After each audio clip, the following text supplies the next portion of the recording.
Apple Podcast title, Martin Brodeur, the hybrid goalie who broke the NHL rulebook.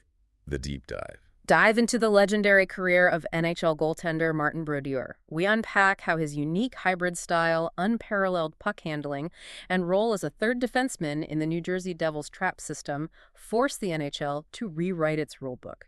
From holding unbreakable records to sparking fierce debates among hockey analytics experts over his all-time ranking against Patrick Roy and Dominik Hasek, this episode explores the geometry of a hockey genius. Welcome to our deep dive. Today, we are focusing on a name that is just absolutely legendary in the sports world, Martin Brodeur. Yeah. We're talking about a man who is widely regarded as, well, one of the greatest goaltenders in National Hockey League history. For anyone who follows hockey, I mean, that name immediately conjures up images of just absolute dominance in the crease and a style of play that we simply hadn't seen before. Right, and haven't really seen since. Exactly. So, to guide our conversation today, we're drawing our insights from a comprehensive biographical and statistical overview of his life and career. We've got this massive stack of data, game summaries, historical records. All from a highly detailed Wikipedia article. Yeah, and it tracks everything from his childhood in Montreal all the way to his final days in the front office. It's a really fascinating look at a career that spanned over 2 decades. It gives us a complete picture of his impact, not just on the stat sheet, but on the actual evolution of the sport itself. Which brings us to our mission for this deep dive. We are going to explore how Brodeur didn't just play the goaltender position perfectly, but how he actually revolutionized it. He really did. We're going to look at how he changed the very geometry of the game, so drastically, in fact, that the NHL literally had to rewrite its rulebook just to figure out a way to stop him. It's wild to think about. I mean, imagine being so uniquely dominant at your job, so undeniably good at what you do, that your entire industry has to hold a meeting and create a special rule just to slow you down. Yeah, that's the level of mastery we're dealing with today. Yeah. It puts his career into perspective right from the start. You don't get rules named after you simply by being fundamentally sound. No, definitely not. You get them by breaking the systems the league relies on to keep the game competitive. But what's wild is that this legendary career, it almost didn't happen. Right. He was born in Montreal in 1972 into a family that was deeply embedded in the sport. His father, Dennis, was an Olympic bronze medalist for Canada and a longtime photographer for the Montreal Canadiens. So young Martin was always around the rink. Breathing in that atmosphere, yeah. He idolized the Canadiens' legendary goaltender, Patrick Roy. But here's the surprising fact. Brodeur didn't even start out as a goaltender. Which is so hard to picture. He was a forward. Right, you assume someone with his instinct for the crease was just born wearing the pads. The turning point came when he was 7 years old. His youth coach needed a backup goalie for a local tournament and just asked him if he wanted to try it out. And he said yes. Brodeur later called it the biggest decision of his life. He didn't even know why he said yes. He just thought it'd be fun to play goal for a weekend. A monumental decision made on a total whim by a 7-year-old. It really highlights how fragile sports history can be. Okay, let's unpack this a little more, because the road to the NHL wasn't perfectly smooth after that tournament either. At age 12, he actually intended to quit hockey entirely. Really? Yeah, he missed a game, his coach benched him for the next one as punishment, and Brodeur was ready to just walk away from the sport. Wow. It was only a serious conversation with his brother Claude that convinced him to stick with it and push through that early frustration. What's fascinating here is how his early development shaped the highly unconventional player he eventually became. When Brodeur was in his teens, he was exposed to a huge variety of different styles. He didn't just have one coach drilling a singular philosophy into him, right? Exactly. He paid very close attention to the techniques of other goaltenders. And crucially, he attended a camp run by the retired Soviet goaltending legend, Vladislav Tretiak. Okay, Tretiak heavily encouraged using multiple methods rather than sticking to just one rigid set of movements. He wanted goaltenders to be fluid and read the play. Because of this influence, Brodeur became what he called a student of the game. And that study paid massive dividends. During his era, most goaltenders were moving toward strictly using the butterfly style. Dropping to the knees. Right. It was becoming the standard doctrine. Dropping to your knees to block the lower part of the net, taking away the highest percentage shooting areas, and just relying on the equipment to do the work. Brodeur looked at that standard doctrine and went in a completely different direction. He developed a very rare hybrid style. Standing up more often. Yeah, he stood up much more often than typical butterfly goalies. He relied heavily on his incredible reflexes, particularly his glove hand and his brilliant positional play. He would challenge shooters dynamically rather than just dropping into a preset block. Which is so much harder to execute. It is. And if you think about your own career or passions, there's a really powerful lesson here for you. True mastery often comes from synthesizing different styles and perspectives. Right. Brodeur took the reactive elements of the stand-up style, blended them with Soviet positional fluidity, and incorporated the butterfly only when necessary to build something entirely his own. And that hybrid style fast-tracked him to the pros. He was drafted 20th overall by the New Jersey Devils in 1990. He had a few minor league call-ups early on. Yeah, but by the 1993-94 season, he won the starting job permanently. And he burst onto the scene in a massive way, winning the Calder Trophy as the NHL's Rookie of the Year. He proved immediately that his unconventional style translated flawlessly to the speed and skill of the NHL level. It didn't take long for him to capture the ultimate prize either. The 1994-95 season was shortened to 48 games due to a labor lockout. The lockout year. The Devils made the Cinderella run all the way to the Stanley Cup final, facing off against the heavily favored Detroit Red Wings. A powerhouse team. And Brodeur, the Devils didn't just beat that Detroit team. They swept them in 4 games. Brodeur held them to just 7 goals across the entire series. Winning a Stanley Cup in your second full season, especially against a team loaded with Hall of Famers like that Detroit squad, is an extraordinary feat. It cemented his reputation as a big game performer early on. The way Brodeur described the end of that final game is incredibly human, too. I actually have the quote from the source material right here. Oh, let's hear it. He said, "In the last game against Detroit, the time from 10 minutes left to 1 minute left was probably the longest 9 minutes of my life. But from 1 to 0 was probably the greatest time I've ever had. I didn't want the clock to run out. It was such a great feeling. People crying in the stands, people jumping up and down, people cheering. Guys couldn't even sit up on the bench. It was probably the best minute of my life." You can really feel the intense pressure of those final minutes giving way to just pure, overwhelming joy of realizing you've reached the pinnacle of your sport. Now, to win that cup, the Devils relied on a defensive system that completely defined that era of hockey. If we connect this to the bigger picture, the Devils were famous, and in some circles, deeply resented for utilizing the neutral zone trap. Very resented. It was a suffocating defensive structure designed to completely stifle the opposing team's transition game. It clogged up the middle of the ice and made it nearly impossible for teams to carry the puck cleanly into the offensive zone. So the standard counter to the trap was the dump and chase. If you can't skate through the neutral zone, you just fire the puck deep into the corners and send your fastest forwards to go retrieve it and establish a forecheck. And that is precisely where the secret weapon of the New Jersey trap came into play. And that weapon was Martin Brodeur himself. His stick handling. Yes. His teammate, Scott Gomez, famously considered Brodeur the equivalent of an extra defenseman. Because Brodeur was so exceptionally skilled at handling the puck with his stick, anytime the opposing team tried to bypass the trap by dumping the puck into the Devil's zone, Brodeur would simply skate out of his crease, Grab the puck, intercept it right off the boards, and accurately pass it back up the ice to his forwards in transition. He single-handedly neutralized the only effective counter strategy to their defense. which perfectly sets up a mind-bending fact about Brodeur.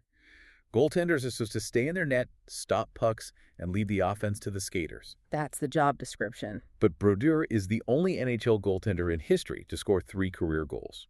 It defies the entire logic of the position. A goalie scoring once is considered a generational fluke. Doing it 3 times requires intent and skill. Let's break down these 3 goals because they all highlight different aspects of his awareness. Okay. The first one happened in the 1997 playoffs against his hometown team, the Montreal Canadiens. In the playoffs, no less. The Canadiens pulled their goalie for an extra attacker late in the game, and Brodeur corralled the puck, looked down the ice, and literally fired it the entire length of the rink right into the empty net. It was only the second time a goalie had ever scored in the playoffs. The sheer audacity to try that in a high-pressure postseason environment against the team he grew up watching is incredible. It requires immense confidence. If he misplays that puck or turns it over, the Canadiens are set up for an immediate scoring chance. Then, in 2000 against the Philadelphia Flyers, he secured his second. He was credited with a goal after he made a save, And then the Flyers accidentally passed the puck into their own empty net on a delayed penalty. Right. Since Brodeur was the last Devils player to touch the puck, he got the official credit. That one involves a bit of circumstantial luck, certainly, but you still have to be actively involved in the play and making the stop to get the credit on the score sheet. The third one, however, in 2013 against the Carolina Hurricanes is just wild. He scored on a power play. A power play? He became the first goalie to do that since 2002. This isn't just quirky trivia to memorize. Yeah. It underscores exactly what made his stick handling so lethal. He wasn't a passive defender. He was an active offensive threat from his own crease. Opposing coaches had to constantly account for him. They had to account for the fact that the goaltender could transition the puck faster and more accurately than some of the professional defensemen on the ice. He was creating odd man rushes from 200 feet away. Here's where it gets really interesting. Because Brodeur was so effective at handling the puck, because he was essentially acting as a third defenseman who ruined the opponent's forecheck, the NHL decided they had to step in and legislate his skill out of the game. The league executives felt the flow of the game was being fundamentally altered, and not for the better in terms of entertainment value. Before the 2005-06 season, the NHL instituted what is widely known as the Brodeur rule. They painted a trapezoid behind the net. Literally painted on the ice. The rule stated that if a goalie played the puck behind the goal line anywhere outside of that newly designated trapezoid, they would be slapped with a 2-minute minor penalty for delay of game. They drew boundaries on the ice to contain one man's skill set. This sparked a massive debate, which the sources outlined quite clearly. You have two very distinct philosophies colliding. On one side, you have the league's view, which was heavily articulated by former general manager Brian Burke. He argued that the rule was necessary because the game was turning into what he called a tennis match. Back and forth. Exactly. A team would dump the puck in, the goalie would easily retrieve it and throw it right back out into the neutral zone. The league wanted to encourage those soft chips into the corners to force physical puck battles between forwards and defensemen. They wanted to inject grit, tension, and offensive zone pressure back into the sport to increase scoring and excitement. Brodeur saw it from a completely different angle, though. His view wasn't just about protecting his own statistics or his team's strategic advantage. He argued it was an issue of player safety. Interest. He claimed that the trapezoid rule directly endangered defensemen. Without the goalie allowed to roam into the corners to intercept those dump-ins, defensemen were being forced to skate back and retrieve the puck while taking huge high-speed hits from incoming forecheckers. Right, because they couldn't rely on Brodeur to clear it for them anymore. And because the NHL had simultaneously cracked down on interference penalties, those forecheckers were coming in faster and harder than ever before. Brodeur stated publicly that he felt incredibly guilty having to just stand helplessly in his crease and watch his teammates take these massive, potentially career-altering hits because he was legally barred from skating 10 feet to the left to help them out. It's a deeply compelling conflict. You have the league trying to manufacture a specific type of entertainment and physical engagement for the fans, and you have the innovator pointing out the severe unintended human cost of artificially restricting that innovation. Do you prioritize the aesthetic flow of the game or the health of the players navigating that flow? Think about that dynamic in the context of your own life or your own industry. What happens when someone is so innovative, so far ahead of the curve, that the traditional rules simply can't contain them? It creates a fascinating tension. The governing bodies always have to decide whether to let the innovator force everyone else to evolve or to rewrite the rules to pull the innovator back down to the pack. Brodeur wasn't just inspiring rule changes regarding puck possession either. Let's talk about the Avery rule, which remains one of the most bizarre moments in modern hockey history. Oh, this is a classic. During the 2008 playoffs, the Devils were playing their fierce Hudson River rivals, the New York Rangers. A Rangers forward named Sean Avery decided on a completely novel strategy to deal with Brodeur's dominance. Novel is one word for it. During a 5-on-3 power play, Avery planted himself in front of the net, but instead of looking for a deflection or a rebound, he literally turned his back to the play, faced Brodeur directly, and began frantically waving his hands and his stick right in Brodeur's face just to visually distract him. It was an incredibly surreal scene. The puck is live, the Rangers have a two-man advantage, and Avery is completely ignoring the play to essentially perform jumping jacks in front of the goaltender. The officials on the ice were baffled because there was technically nothing in the rule book explicitly stating a player couldn't face the goalie and wave his arms. They had no idea what to call. The very next morning, the NHL had to issue an emergency memo inventing a revision to the unsportsmanlike conduct rule, which everyone immediately dubbed the Sean Avery rule, to officially outlaw those kinds of antics. It just goes to show that conventional methods weren't working. Opponents were trying literally anything to throw Brodeur off his mental game. When your technical skill is seemingly flawless, teams resort to psychological warfare. Which brings us to the records, he said. Remember how Brodeur idolized Patrick Roy growing up in Montreal? Yeah. He systematically dismantled almost every major record Roy held.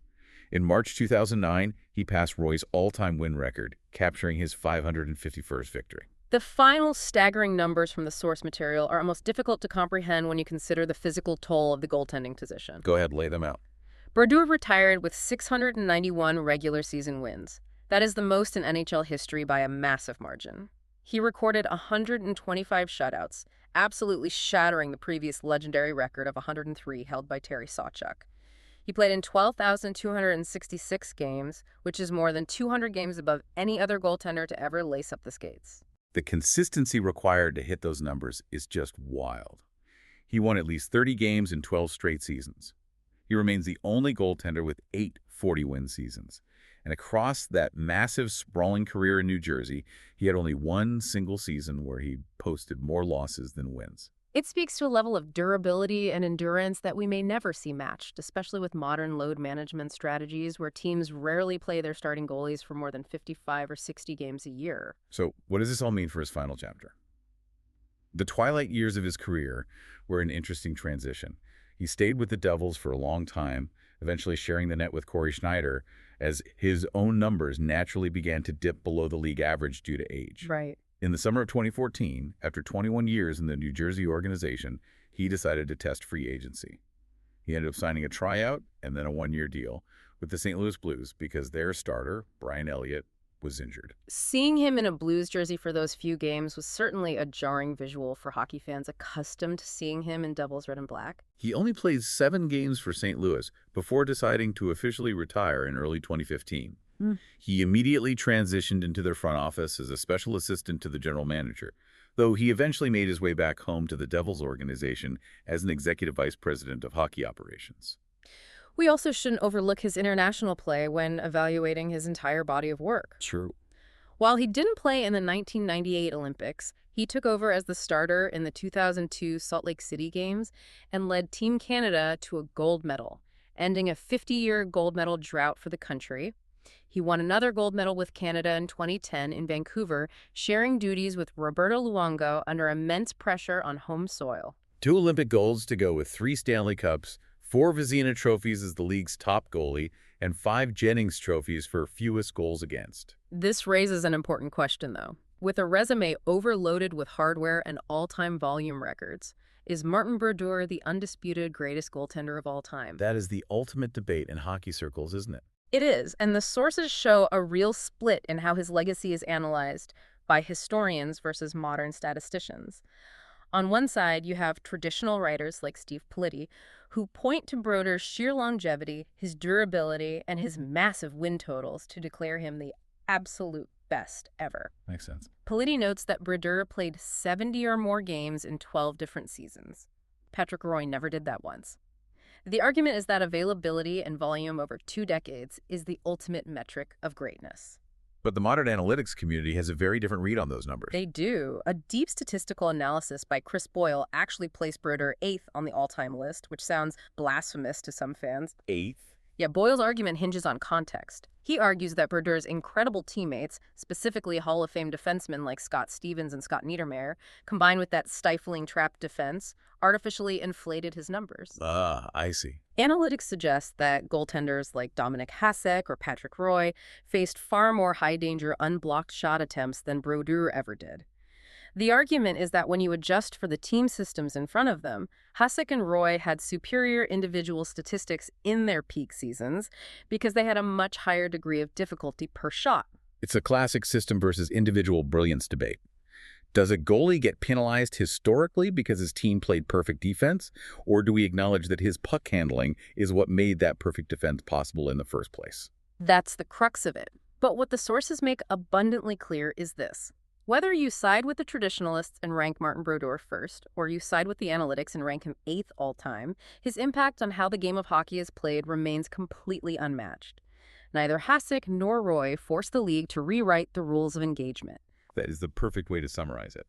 Martin Brodeur was far more than just a guy standing in front of the net blocking shots. He was a strategic mastermind. He functioned as a third defenseman. And his specific set of skills was so thoroughly dominant that he forced the NHL to change its literal rulebook, painting lines on the ice just to contain him. And that leaves us with a really fascinating thought to ponder regarding the future of the sport. Today, goaltenders are placed in highly specialized, rigid development academies starting at age 5, where they are drilled endlessly in a mathematically optimized, blocking-first style. With the system now so standardized and heavily coached from such a young age, will the sport ever allow for another unconventional, rule-breaking innovator like Brodeur to emerge, or has the path to the NHL become too rigid for that kind of singular creativity to survive? A great question to chew on. Thank you for joining us for this deep dive. Keep asking questions, keep challenging the rules, and we'll catch you next time.